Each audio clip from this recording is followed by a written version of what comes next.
문학 꺼내세요. 어려우니까 더 해야지. 94쪽이에요. 문학 94쪽. 자, 94쪽 보면은 여기서 우리 소설을 계속 하고 있는데 갈등과 구성에 대해서 나와요. 우리가 갈등은 이렇게 부딪히는 걸 얘기하잖아. 그치? 갈등이 없으면 뭐가 없을까? 이야기에서. 이 갈등이 없으면 재미가 없겠죠? 그래서 여기서는 이제 갈등의 역할이랑 종류 한번 봐볼게요. 자, 갈등은 본래 칡나무 덩굴과 등나무 덩굴이 서로 얽혀 있는 것을 뜻합니다. 그래서 칡나무 갈자와 등나무 등자를 얘기해, 한자로는. 그래서 어떠한 일이 서로 얽혀 쉽게 풀어내지 못하는 상태를 갈등이라고 하고요. 인물들이 내적으로 겪는 혼란 및 외적인 요소와의 대입과 충돌을 얘기합니다. 갈등은 소설이나 극 중에서 사건을 전개시키는 기본적이고 필연적인 요소이고요. 사건 전개에 긴장을 더해서 독자에게 무엇을 유발한다고? 흥미 유발한다고. 그래서 갈등이 있어야 재미가 있다고요. 이 갈등의 원인을 파악하고 이를 해결하는 과정 속에서 뭐가 나타나기도 해? 주제가 나타나고요. 갈등을 풀어나가는 과정에서 등장인물의 성격이나 심리 상태도 파악을 할 수가 있습니다. 자, 밑에는 종류 나와 있네. 크게 내적 갈등과 외적 갈등으로 나뉘어져요. 내적 갈등은 인물의 한 마음속에서 고민을 하는 거야. 저 짜장면 먹을까? 짬뽕 먹을까? 둘 다 먹을까? 이렇게 이제 고민하는 거 있잖아요. 그래서 한 인물의 내면에서 일어나는 상반되거나 분열된 심리로 인해서 생기는 갈등을 얘기하고요. 내면에서 대립되는 상황으로 인한 선택의 고민뿐만 아니라 걱정, 분노, 방황 등 감정 등도 다 내적 갈등에 해당된다라고 보시면 돼요. 자, 외적 갈등은 한 인물과 그 인물을 둘러싼 외부 대상과의 대립으로 인하는 갈등인데요. 크게 네 가지로 나뉘어져요. 인물과 인물 간의 갈등, 인물과 사회의 갈등, 인물과 운명의 갈등, 인물과 자연의 갈등이에요. 거의 이야기에서 근데 우리 뭐 드라마 봐도 거의 인물과 인물 간의 갈등이 되게 많죠. 뭐 선역 있으면 악역 있는 거고, 그렇죠? 인물과 사회의 대표적인 갈등에는 홍길동전이 많이 나옵니다. 홍길동전이나 또는 사랑방송님과 어머니 뭐 이야기가 나오는데 우리 홍길동이 조선시대 때 태어났잖아요. 그쵸? 근데 그때 당시에 어떤 제도가 있었냐? 서자와 적자를 차별하는 제도가 있었죠. 그걸 적서 차별제도라고 해요. 그래서 여기서 유명한 대사가 있잖아. 아버지를 아버지라 부르지 못하고 형을 형이라 부르지 못한다 이 말이 나오잖아요. 그쵸? 이것 때문에 길동이가 이제 활빈당을 꾸려서 이제 나라를 이제 들쑤시고 다니는 거지. 그치? 그래서 이 대표적인 게 인물과 사회 갈등이 홍길동전이고요. 인물과 운명의 갈등은 대표적인 작품은 영마입니다. 우리가 영마는 어느 한 곳에 정착하지 못하고 막 돌아다니는 걸 얘기하거든요. 그래서 이 주인공이, 남자 주인공이 사랑하는 여자를 만나요. 그래서 나 이제 결혼해가지고 정착하려고 하는데 결국 둘은 이루어질 수 없었어. 왜 그러냐면 알고 봤더니 자기가 사랑에 빠진 여자가 이모였던 거야.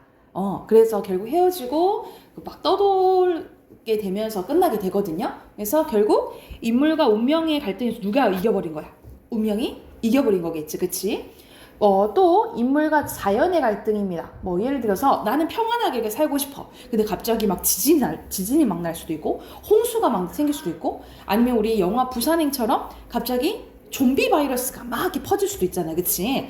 이런 식으로 인물과 자연의 갈등이 나타날 수도 있다라고 생각하시면 돼요. 자, 밑에는 양상, 이런 문제에서 양상이라는 단어가 좀 나올 거거든요.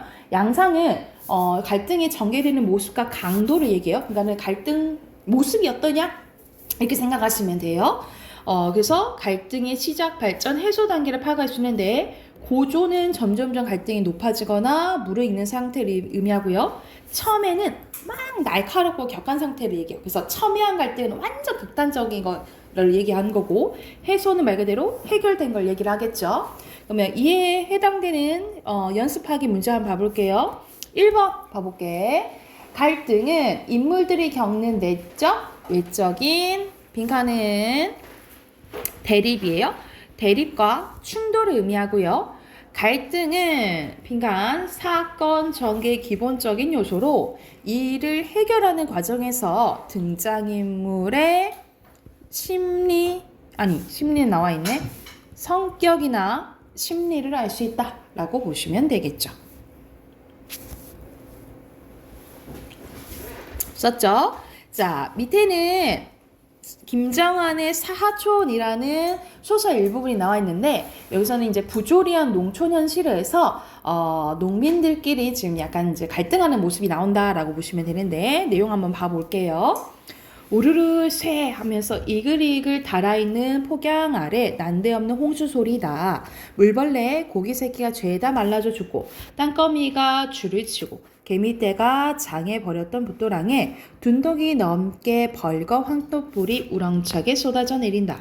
빨갛게 타져 죽은 곡식이야 인제 와서 물인들 알라마는 그래도 타다 남은 벼와 시든 두렁콩들은 물소리만 들어도 생기를 얻은 듯이 우줄우줄 춤을 추는 것 같다.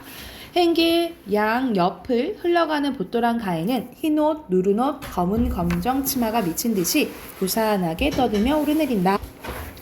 자, 이어서 보면 수도 저수지에 물을 터놓은 것이다. 성동리 농민들은 밤낮 없이 떼를 지어 몰려가서 애원에 탄원에 두 손발이 닳도록 빌기도 하고 불평도 하고 나중에는 밤중에 수원지 올 안에까지 들어가서 물을 달리 돌려내라고 했기 때문에 티시 수도 출장소에서도 작년처럼 또 폭동이나 일어날까 두려워서 저수지 소재도 할 겸 제2 저수지 물을 터놓게 된 것이다. 그래서 여기서는 이 출장소에서 극심한 가뭄으로 인해서 이 사람들이 농민들이 폭동을 할까봐 이 물을 터줬다라는 거예요. 지금 물을 이제 가뭄에 물을 터준 거예요.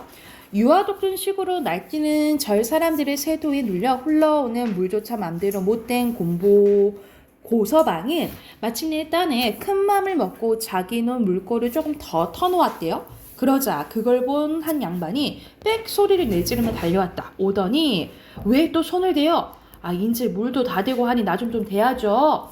하니까 고서방은 자기 말이 너무 비겁한 것 같아 한마디 더 보탰대. 그리고 당신 눈에는 물이 철철 넘치고 있지 않소? 뭐? 넘어? 어디 넘어? 이 양반이 눈이 있나 없나? 하며 그는 곰보놓은 물꼬를 봉하려 들었다.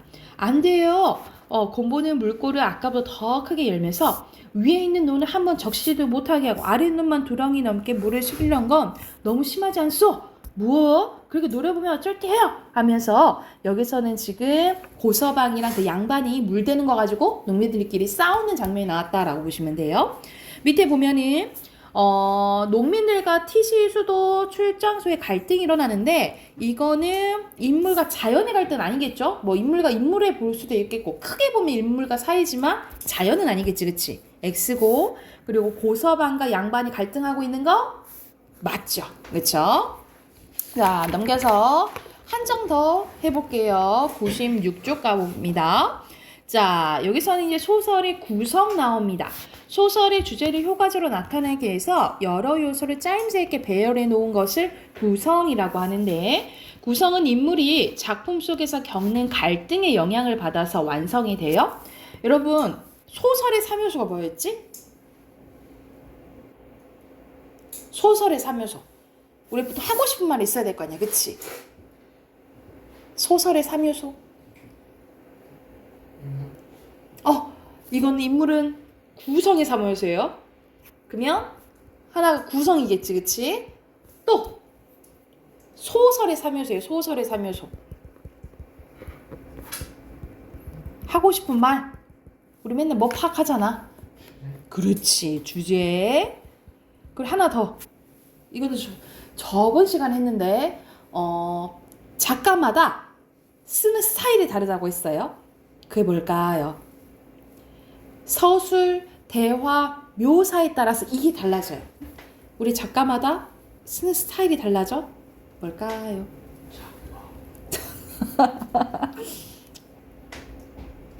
약간 선생님 영어로 했잖아. 쓰는 스타일이라 했어요. 그거를 단어로 해보세요. 기뻐?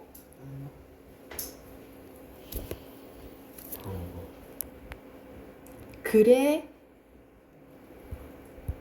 문으로 시작해. 문. 글자 가르쳐줬으면 나와야 되는 거 아닌가?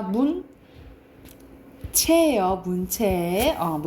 그래서 소설의 3요소는 구성, 주제, 문체고 이제 오늘 할 부분이 이 구성의 3요소입니다. 이 구성의 3요소가 여러분이 알고 있는 인사배예요. 인물, 사건, 배경이야. 인물은 소설이나 극 속에서 어떠한 일을 겪는 사람을 이야기하고요. 사건은 소설이나 극 속에서 구체적으로 전개되는 모든 일. 배경은 소설이나 극 속에서 이야기가 펼쳐지는 구체적인 시간과 장소를 의미합니다. 여러분 시간과 장소를 묶어서 무슨 배경이라고 하냐면 자연적 배경이라고 해요. 그래서 배경은 크게 두 가지로 나뉘어진다라고 보시면 돼요. 자연적 배경과 사회적 배경으로 나뉘어진다라고 써놓으시면 돼요. 배경은 어떻게 크게 두 가지 뭐라고? 자연적 배경이랑 사회적 배경이라고 보시면 되고요. 그리고 밑에 보면은 구성 단계입니다. 발단, 전개, 위기, 절정, 결말이요. 발단은 인물과 배경이 제시되고요. 사건의 실마리가 제공됩니다. 그리고 전개는 사건이 본격적으로 시작되면서 갈등이 시작돼요. 갈등이. 그리고 다 그런 건 아닌데 이어질 사건이나 결말을 암시하는 게 제시되기도 해요. 이걸 뭐라고 하죠? 여러분 알아? 이어질 사건이나 결말을 암시하는 거. 두 글자예요.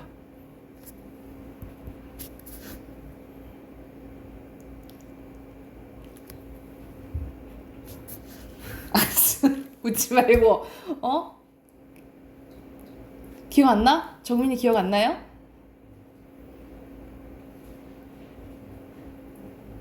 원인은 모르겠어?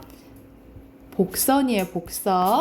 복선이 제시되기도 합니다. 그래서 필수적인 건 아닌데 전개에서 제시되는 게 복선이고요. 그 다음에 위기는 갈등이 고조되거나 심화되는 거고, 절정은 갈등 해결의 실마리가 보이면서 갈등의 최고조를 절정이라고 하죠. 그리고 마지막에 결말에 갈등이 해소되고 사건이 마무리됩니다. 그래서 이때 주인공의 운명이 결정이 되고요. 그리고 주제가 제시되는 부분이 결말이라고 보시면 됩니다. 다 적으셨죠?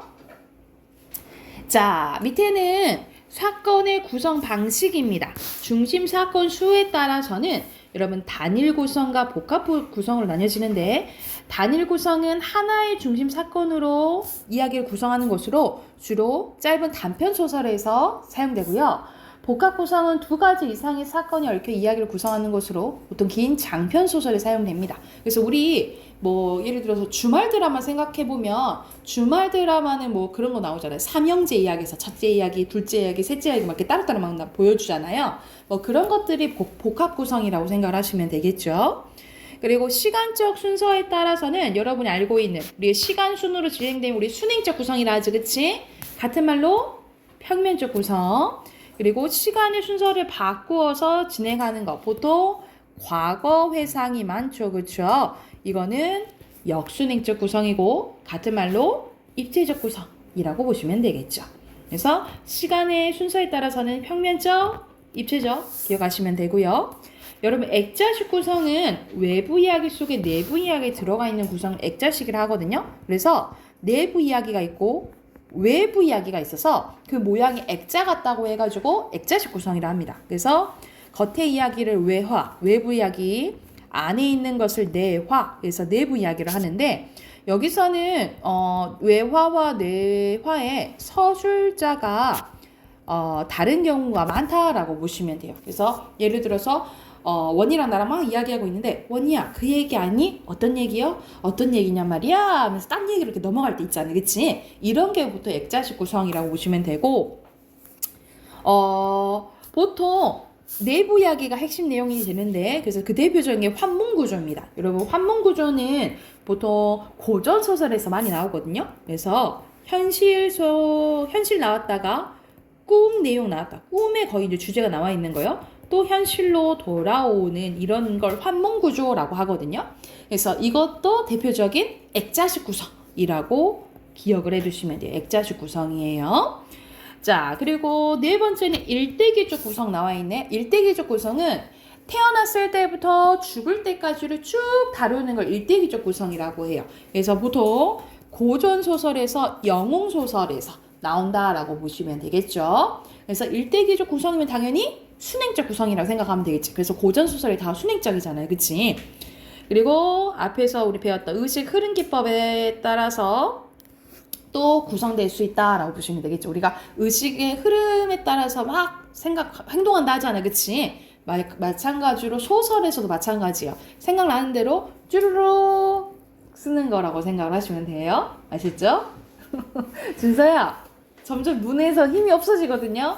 눈에 힘 좀 주세요. 자, 오른쪽도 이것도 개념 연습하기 봐볼게요. 첫 번째, 발단의 등장인물이나 배경 소개된 구성 단계 맞죠, 그쵸? 오. 그리고 위기는 갈등이 최고죠. 갈등의 최고죠 언제지? 절정이지, 그렇지. X입니다. 자, 밑에는 또 예시가 나왔는데 황순원의 학이라는 작품이에요. 황순원의 학이라는 작품인데 앞부분 줄거리 한번 봐볼게. 남쪽 치안대원으로 있던 성삼은 그래서 여기서 배경이 6.25 전쟁 때입니다. 6.25 전쟁 때예요. 그래서 어렸을 적 함께 학사냥을 하며 놀았던 덕재를 우연히 만나게 되지만 덕재는 농민 동맹 부위원장을 지닌 인물로 호송되어 하는 처지다. 그러니까는 같이 어렸을 때 친구가 지금 이제 적으로 만나게 된 거죠. 자, 성삼은 자진하여 자신이 덕재를 호송하기로 합니다. 성삼은 덕재를 신문하지만 덕재는 자기는 그냥 농사꾼 일하며 결백을 주장을 해요. 고개를 다 내려온 곳에서 성삼이는 주춤 발걸음을 멈추었다. 저쪽 벌 가운데 흰 옷을 입은 사람들이 허리를 굽히고 섰는 것 같은 것은 틀림없는 학대였다라는 거죠. 그러니까 이런 호송하러 가다가 학대를 이렇게 마주치게 된 거예요. 소위 38선 완충지대. 이걸 통해서 뭘 알 수가 있겠어요? 시대적 배경을 알 수가 있겠죠. 되었던 이곳, 사람이 살고 있지 않은 그 동안에도 이들 학들만은 예전대로 살고 있는 것이었다. 지난달 성삼이와 덕재가 아직 12살 때의 일이었다. 과거를 회상하네요. 그쵸?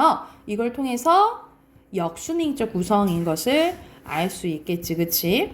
어른들 몰래 둘이서 올가미를 놓아 여기 학 한 마리를 잡은 일이 있었다. 단정하게였는데 새끼로 날개까지 얼검해 놓고는 매일같이 둘이서 나와 학의 목을 쓸어앉는다. 등에 올라탄다. 야단을 했대요. 그런 어느 날이었다. 동네 어른들의 수근거리는 소리를 들었다. 서울서 누가 학을 쏘러 왔다는 것이다. 무슨 표본인가를 만들기 위해서 총독부의 허가까지 맡아가지고 왔다는 것이다. 그 길로 둘이는 벌로 내달렸는데 이제는 어른들한테 들켜 꾸지람을 듣는 것 같은 건 문제가 아니었다. 그저 자기네들의 학이 죽는다는 생각뿐이었다. 숨 돌릴 겨를도 없이 자풀새를 길어 학 발목에 올가미를 풀고 날개의 새끼를 끌었다. 그런데 학은 잘 걷지도 못하는 것이었다. 그동안 얼매여 시달린 탓이리라. 둘이서 학을 마주 앉아 공중에 투쳤대요. 벼랑간 총소리가 들렸대. 학은 두서너 번 날개짓 하다 그대로 내려왔다. 맞았구나. 그러나 다음 순간 바로 옆 풀숲에서 펄럭 단정 한 마리가 날개를 펴자 땅에 내려앉았던 자기네 학도 긴 목을 뽑아 한번 오르물더니 그대로 공중에 날아올라 두 소년의 머리 위에서 둥그러미를 그리며 저쪽으로 날아가 버렸대요. 두 소년은 언제까지나 자기네 학이 사라진 푸른 하늘에서 눈을 뗄 줄 몰랐다라는 거죠. 그러니까 여기서 학이 푸른 하늘을 통해서 막 날아가는 것을 자유를 상징을 해요. 그래서 여기까지가 이제 과거 이야기고 뭘 하냐면 우리 학사냥이나 한번 하고 가자 라는 얘기를 해. 그래서 이것을 통해서 뭐를 알 수가 있냐? 아무래도 성삼이가 덕재에게 도망칠 기회를 줄 것을 암시한다 라고 보시면 되겠죠. 성삼이가 덕재에게 도망칠 기회를 암시하는 부분이라고 보시면 돼요. 그러면 바로 1번 봐보자. 여기서는 배경이 언제라고 했어요? 6.25 전쟁 때라 했죠. 6.25 전쟁 때고, 그리고 과거 회상하는 부분이 있잖아요. 그쵸? 대표적인 역순행적 구성이라고 보시면 되겠죠. 그리고 여기서는 그 사냥했던 경험이 덕제와 성삼의 갈등을 해소하는 계기가 된다라고 보시면 됩니다. 이해가 됐을까요? 그러면 여기는 오늘 2장 여기까지만 하고 우리 문법 먼저 할게요. 문법 74쪽 답 확인할 차례거든요. 74쪽 펼게요.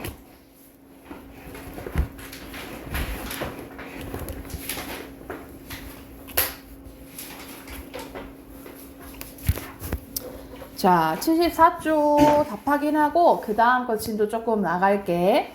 자, 여기서 1번에 여기서는 기억의 의로 적절한 거예요. 사전적 의미거든요. 여기서 사전적 의미는 그대로 사용된 거라고 생각하시면 되겠죠. 그래서 여기서 답은 5번이고요.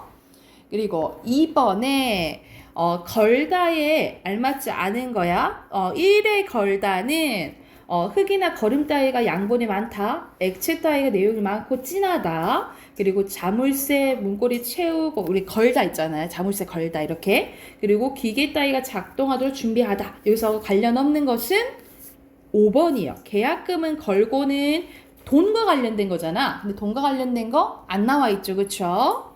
그리고 오른쪽 갑니다. 3번에 적절하지 않은 거야. 고치다는 고유어고요. 여기서는 이제 한자어잖아요. 그치? 한자어가 더 세분화되어 있다, 분화되어 있다라고 생각하시면 돼요. 그래서 3번에 알맞지 않은 것은 3번입니다. 다끼리는 바꿔줄 수 없겠지. 더 세분화해야 돼. 달릴 수 있는 거니까요.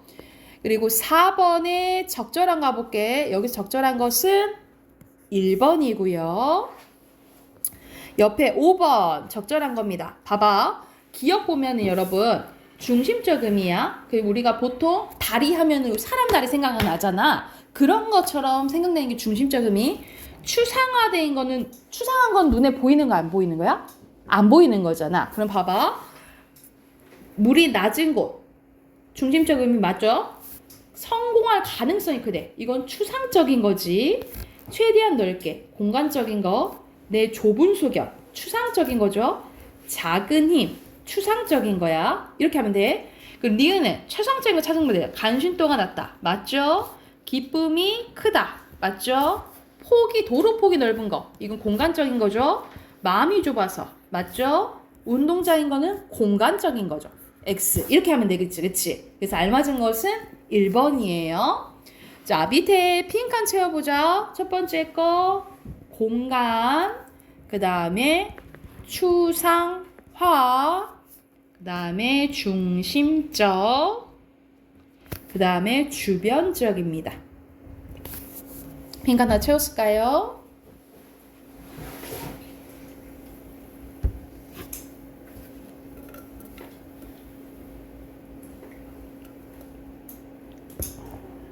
언니 됐나요? 오른쪽 가보자. 6번에 자 여기서는 적절한 거예요. 여기서 적절한 것은 5번이고요. 밑에 빈칸도 또 바로 넣을게요. 첫 번째 거 반이 그리고 의미 요소. 두 번째 것도 의미 요소. 그 다음에 상보입니다.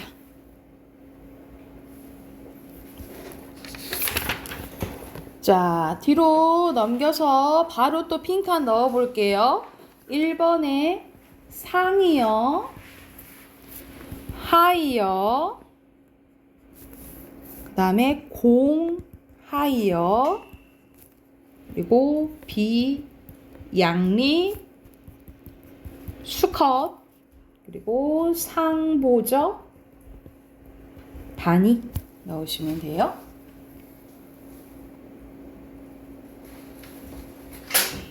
여기에 대한 거 두 문제가 있죠. 여러분 7번 보면 여기서 이제 알맞지 않은 거 얘기하는 건데 답은 3번이거든요. 여러분 그 기구가 커, 악기가 커?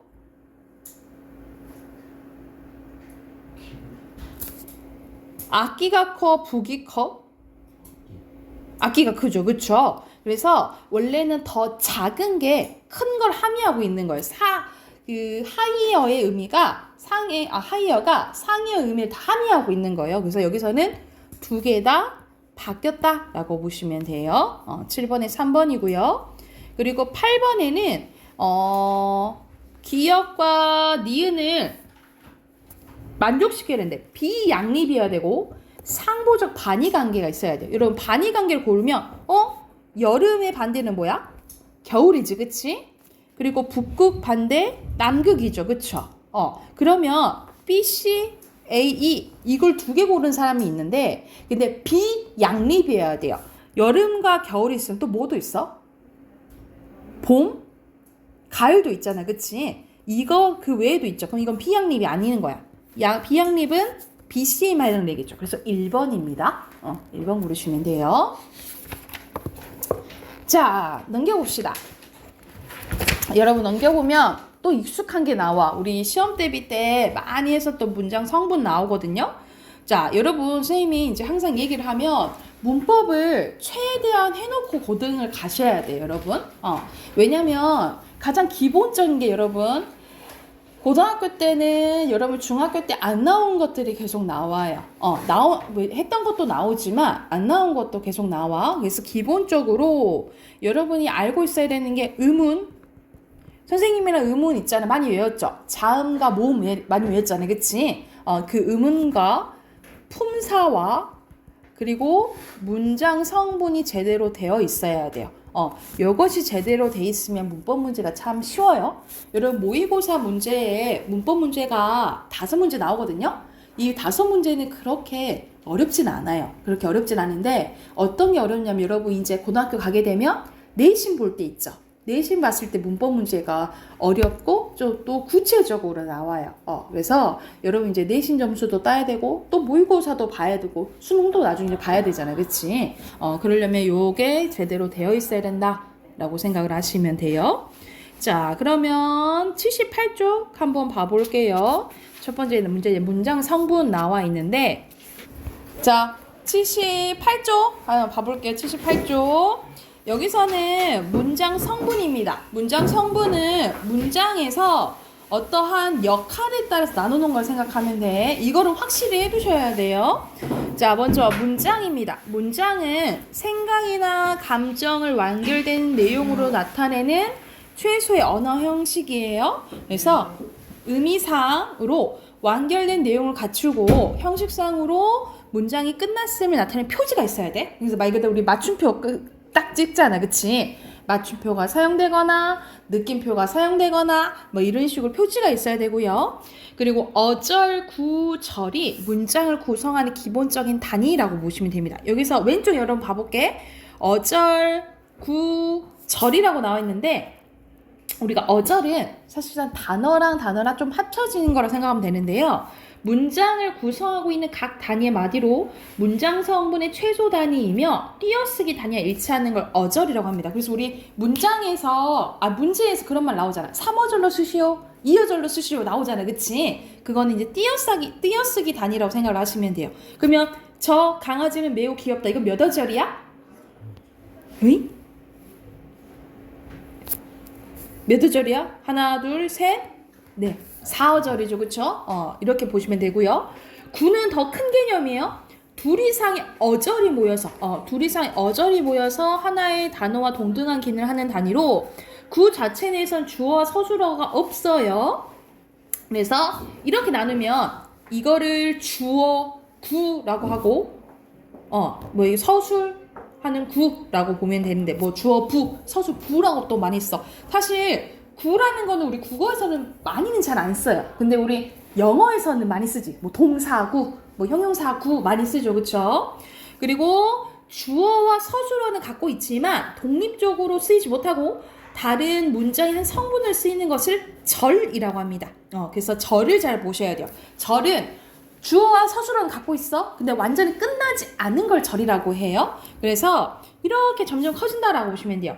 어절보다 큰 게 구, 구보다 큰 게 절, 이 절보다 큰 게 문자이라고 생각을 하시면 돼요.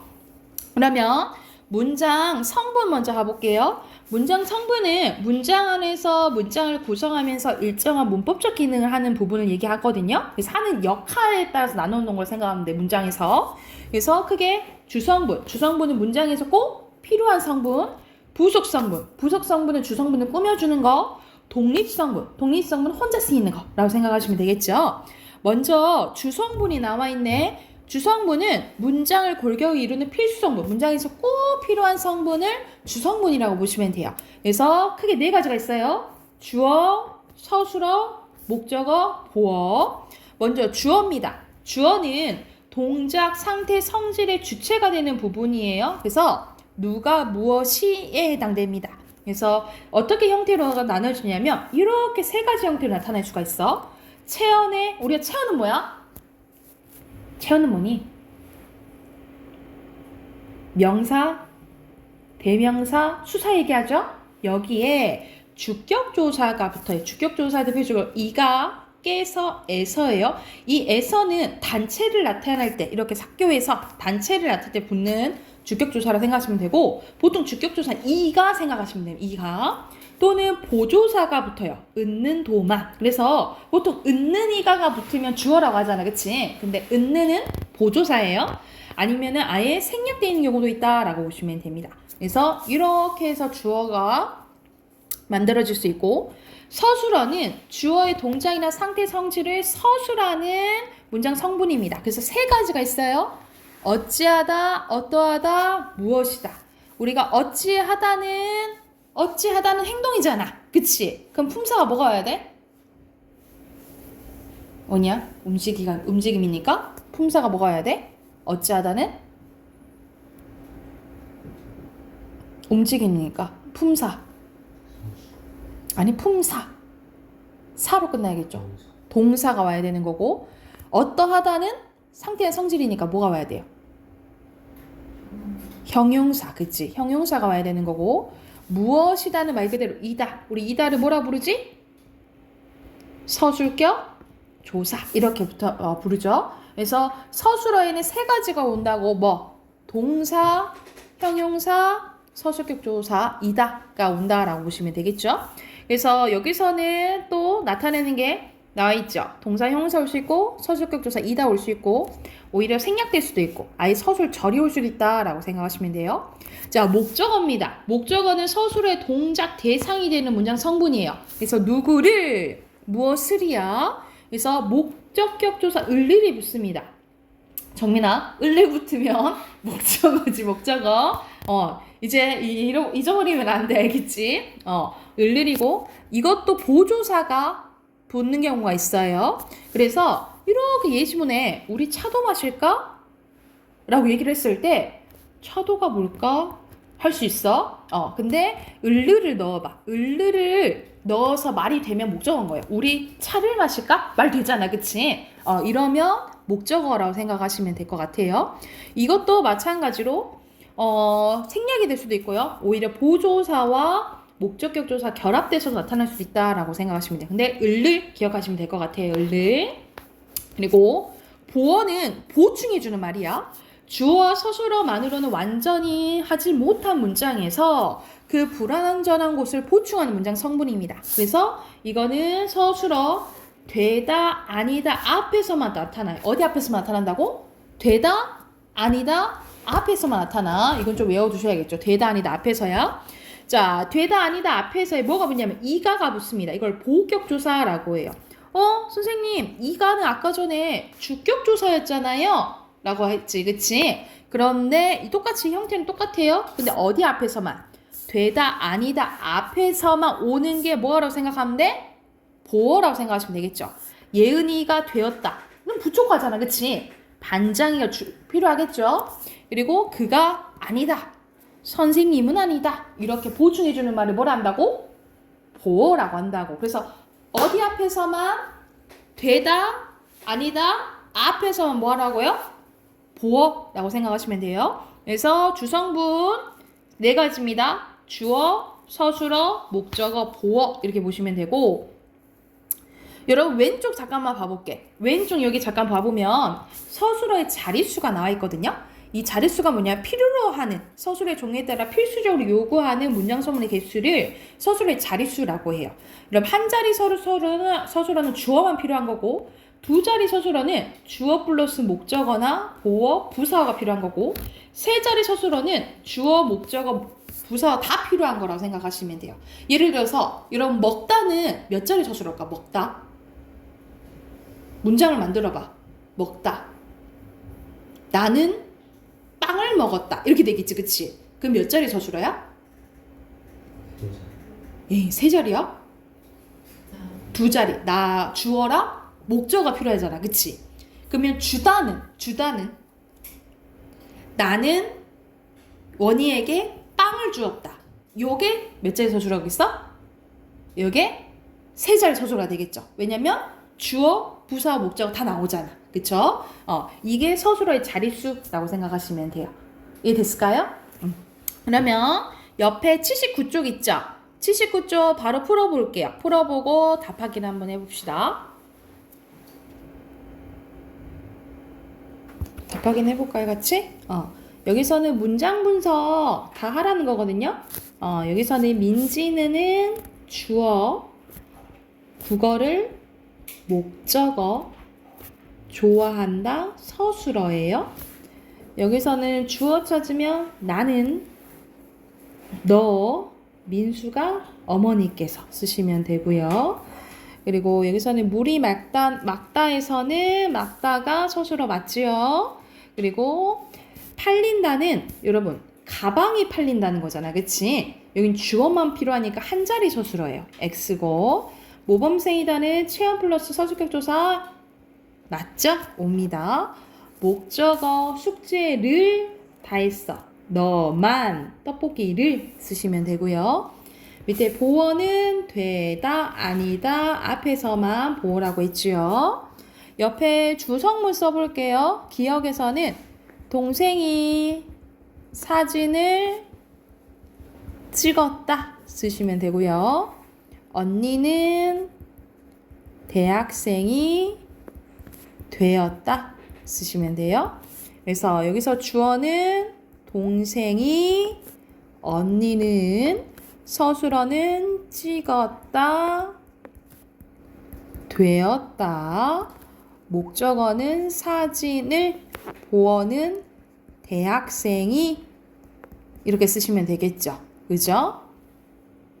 그럼 다 몇 번이에요? 2번이죠? 올해는 아니잖아. 주성분 아니죠. 됐나요? 뒤로 넘겨보세요. 마지막 나머지 부속 성분이랑 독립 성분도 할게요. 자, 부속 성분은 주성분의 내용을 꾸며주는 거여서 문장에서 꼭 필요한 건 아니고 주성분을 꾸며주는 거라 생각하시면 됩니다. 이거는 간단하게 두 개 있어요. 관형어와 부사어가 있어요. 관형어는 뭐 꾸며주는 거? 체험 꾸며줘. 아까 체험 뭐라 그랬죠? 명사, 대명사, 수사라 했잖아요. 그치? 그걸 꾸며주는 걸 관형어라고 해요. 관형어의 형태는 어떻게 나타나냐면 관형사 자체가 다 관형어가 되고요. 체험 플러스 관형격 조사는 하나 있어요. 의가 붙으면 관형어라고 생각하시면 돼요. 그리고 생략될 수도 있고 용언의 어간에 관형사형 어미 은는 을리던 그러니까 관형절이겠지 아무래도 이런 식으로 만들어졌을 때 관형어가 된다라고 보시면 되고 체언 이외에 나머지 걸 꾸며주면 다 부사어라고 생각하시면 됩니다. 용언이나 다른 부사, 관형어 문장 전체를 꾸며주는 문장 성분으로 단어나 문장을 이어주기도 해요. 그래서 여긴 형태는 모든 부사어가 되고요. 부사격 조사가 붙는데 부사격 조사는 되게 많아요. 여기서는 의로가 나와 있는데요. 에게 이런 것들 다 부사격 조사라고 생각하시면 되고 보조사가 붙는 경우도 있고 부사형어미 개, 서, 도로에 붙은 것도 이제 부사어가 된다라고 생각하시면 되겠죠. 그래서 여기 나와 있잖아. 눈이 쌓였다. 소복하게 쌓였다. 서술어 꾸며주니까 부사어인 거야. 그래서 체언 이해 걸 다 꾸며준 걸 뭐라 생각하시면 된다고요? 부사어라고 생각을 하시면 돼요. 근데 왼쪽에 잠깐 봐볼까? 선생님이 부속 성분은 문장에서 꼭 필요한 성분은 아니라고 했잖아. 그치? 그런데 꼭 필요할 때가 있어요. 그걸 뭐라 하냐면 필수적 부사어라고 해요. 여러분 이거 봐봐. 그는 닮았대. 누구랑 닮았대? 박보검이랑 닮았대. 박보검이랑 닮았대. 근데 박보검과가 없으면 부족하지, 그치? 그래서 이게 꼭 있어야 되는 필수적 부사어라고 보시면 돼요. 나는 연필을 빌려주었다. 누구에게? 철수에게. 에게가 필요한 거고, 준수는 삼았다. 그 여자를 아내로. 아내로가 필수적 부사어라고 보시면 돼요. 그래서 말 그대로 생략했을 때 말이 안 되는 게 있어요. 그래서 이렇게 꼭 필요로 하는 부사어를 뭐라고 한다? 필수적 부사어란다 라고 생각하시면 되고요. 독립성분 봐볼게요. 독립성분은 문장의 주성분이나 부속성분과 직접적인 관계를 맺지 않는 성분으로 독립어 하나 있어요. 독립어는 문장에서 다른 성분과 직접적인 관련이 없이 혼자 쓰이는 겁니다. 그래서 우리가 앞에서 품사 배웠던 감탄사가 다 독립어가 되고요. 체언에 호격조사 묻거든요. 이런 호격조사 써봐. 호격조사는 야예요. 야가 붙으면 독립어고, 뭐 제시어나 대답하는 말도 다 독립어가 될 수 있다라고 생각하시면 돼요. 그래서 문장 성분은 총 몇 개예요? 7개예요. 주어, 서술어, 목적어, 보어. 여기서 외웠던 관형어, 부사어, 독립어. 이렇게 총 7개야. 이게 머릿속에 있으셔야 돼요. 여기서 머릿속에 있으셔야지 다음 시간에 이어진 문장이나 아는 문장을 할 건데, 그래야지 이제 확실히 외우고 머릿속에 들어와요. 그래서 81쪽 있잖아요. 81쪽만 한 장만 선생님 내줄게. 81쪽만 숙제로 해오시고요. 숙제로 해오시고, 다음 주 화요일부터 단어 볼 거예요. 21이랑 22강 공부해 오시면 됩니다. 아셨죠?